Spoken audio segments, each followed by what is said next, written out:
Bonjour, Ludovic Leclerc, votre analyste pour badgerinvestor.be. Voici la mise à jour en vidéo de mon avis concernant l'évolution de l'euro et de l'or face au dollar. Alors, évaluation qui se fera pour la semaine du 23 mai 2016 en collaboration avec FXN sur la plateforme TradingView. D'abord, l'avertissement habituel, le marché comprend des risques de ne pas adapter à tous les profils d'investisseurs. C'est à vous-même d'évaluer vos propres risques. Moi, je ne suis pas pour vous conseiller dans vos opérations. Ce que je peux simplement vous conseiller, c'est d'ouvrir des comptes démo afin d'établir vos stratégies. Ma stratégie à moi, c'est celle de l'analyse des impulsions, une stratégie que j'utilise depuis 2010, mais qui peut également vous aider dans vos analyses de trading. Et c'est une technique que je peux vous enseigner. Alors, passons. Avant de parler de l'or, on va faire un petit tour. On peut commencer par l'or. Donc l'or, depuis 2 semaines, on n'a pas eu nos vidéos malheureusement, eh bien, avait fait une poussée au-dessus de la zone des 1271 points. On espérait que cette libération de potentiel pouvait aller nous conduire pour rejoindre le support suivant, enfin la résistance suivante à 1338, mais ça n'a pas été le cas. On a complètement corrigé, on est revenu sur le port des 1271, on a fait un petit rebond grâce à la M7, et puis on a violemment enfoncé la M7 ici le 9 mai. Ensuite, on est resté sous cette M7, sous l'emprise baissière de cette M7. Chaque fois qu'on a voulu passer au-dessus, on s'est retrouvé projeté en bas.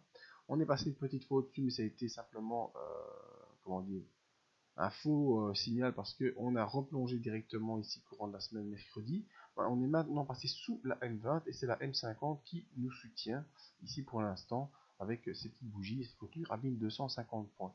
Alors, qu'est-ce qu'il faut penser de cela? Eh bien, tout d'abord, on est coincé. Voilà, on est coincé là. Ça, c'est sûr. Au niveau supérieur, on n'arrive pas à passer. Et au niveau inférieur, eh bien, on était soutenu.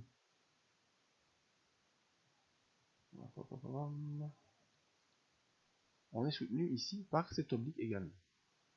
Voilà, tout l'enjeu de la semaine prochaine. En plus, on a les bandes de Bollinger qui se parallélisent et qui se rapprochent. On a le MACD qui est proche des 0, même si pour l'instant il est baissier. Eh bien, tout l'enjeu de la semaine prochaine, c'est de savoir vers où ça va se diriger. On est au-dessus de la M50, on a une M7 qui croise la M20 à la baisse, mais la M20 est haussière. On est en congestion parce qu'on n'arrive pas à faire de point plus haut, mais on voit qu'on ne fait clairement pas de point le plus bas sur une période allant de la mi-avril jusqu'à maintenant. De la mi-mars jusqu'à maintenant, donc on est en phase d'hésitation sur l'or. On attend vraiment d'avoir une impulsion, c'est-à-dire une cassure en dessous de la M50 qui ouvrirait la bande de Bollinger en direction d'un premier objectif qui est la M100 ici, aux alentours des 1200 dollars, et on sait qu'on a le support des 1200 qui est très fort. Donc peut-être qu'on aura une poursuite de la consolidation si on s'enfonce ici en dessous de la M50, en dessous des 1250 points. Donc en dessous des 1250 dollars, c'est direction vers un test des 1200. Maintenant, si on arrive à repasser au-dessus de la M7, au-dessus des 1271 et s'affranchir de cette oblique baissière, eh bien on pourra peut-être une nouvelle fois aller retester les 1338.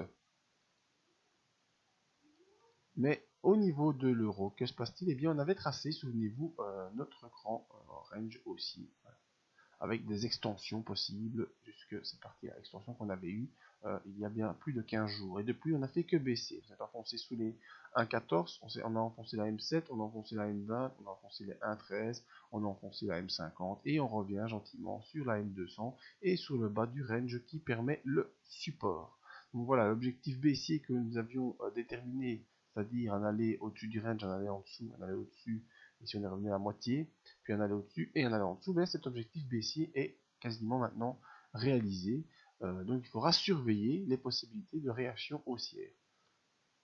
Alors on reste pour l'instant coincé sous les moyennes mobiles, sous la M7. On est proche du support de la M100 et proche de l'oblique de support également. D'autant que les bandes de Bollinger, elles, sont refermées largement, mais elles sont refermées.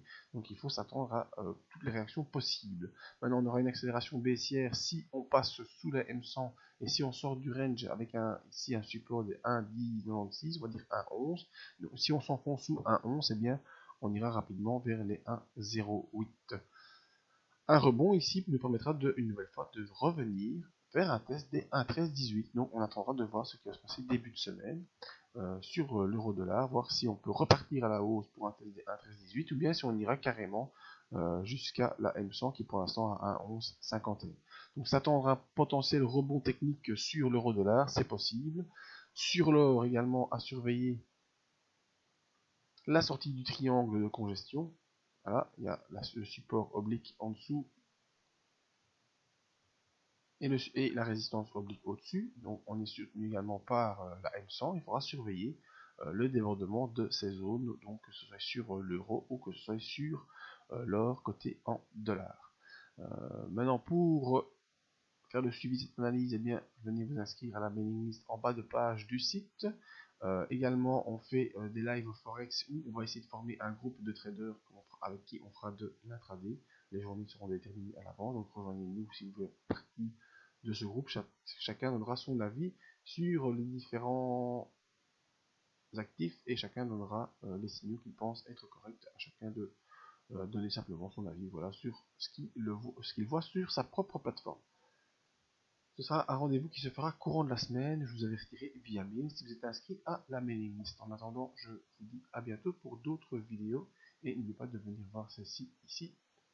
L'information au trading possible si l'analyse des impulsions vous intéresse.